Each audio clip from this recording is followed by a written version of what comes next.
करने के लिए, और उसमें सबसे इंपॉर्टेंट तो लार्सन एंड टूब्रो, एक और इकोनॉमी की बढ़िया तस्वीर प्रेजेंट करने वाला नतीजा। हर्षदा, कैसे हैं नंबर्स और बाकी क्या करें डार पे? गुड मॉर्निंग आशीष, दिवाली की ढेरों शुभकामनाएं आपको, वीरू को और हमारे सभी दर्शकों को।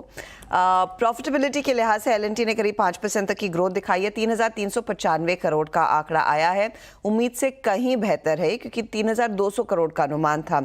वहीं अगर आप रेवेन्यू पर ध्यान देंगे तो करीब 20% से ज्यादा की ग्रोथ देखने को मिली है।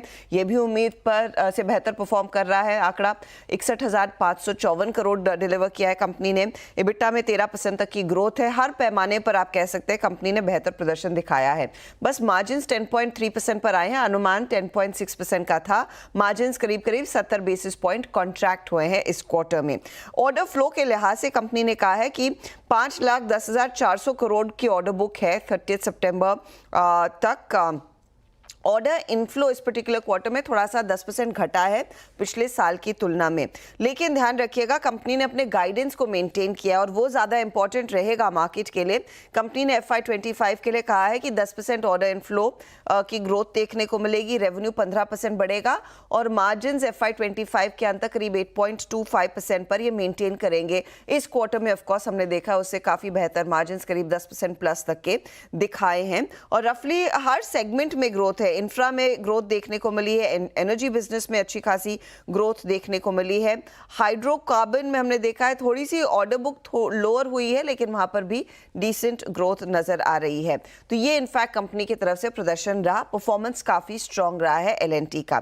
दूसरी तरफ टाटा पावर भी आपकी स्क्रीन पर लेकर आएंगे, जहां पर कंपनी के मुनाफे में करीब 6% का इजाफा देखने को मिला। 926 करोड़ पर यह आंकड़ा उभर कर आया है। साथ ही रेवेन्यू फ्लैटिश रहा है। एबिटा में 21% तक की ग्रोथ देखने को मिली है और मार्जिन्स जो है वो करीब 24% पर आए हैं। ऑर्डर बुक ईपीसी बिजनेस की 15,900 करोड़ पर कंपनी ने की है डिलीवर और उन्होंने कहा है कि यहां से क्लीन एंड ग्रीन पोर्टफोलियो करीब 12.9 गीगावाट्स का हो चुका है। तो ये फिलहाल आपके लिए नंबर्स। बायोकॉन भी आज रेडार पर रखेंगे, जहां पर बायोकॉन के लिए प्रॉफिटेबिलिटी पर एक झटका लगा है, 84% की गिरावट है। 54 करोड़ पर आने का अनुमान था, उससे आधा करीब 27 करोड़ के आसपास का कंपनी ने मुनाफा डिलीवर किया। रेवेन्यू में 3.5% तक की ग्रोथ देखने को मिली। इबिटा 7.5% घटा है। मार्जिन भी थोड़े से कॉन्ट्रैक्ट होते हुए दिखाई दिए हैं।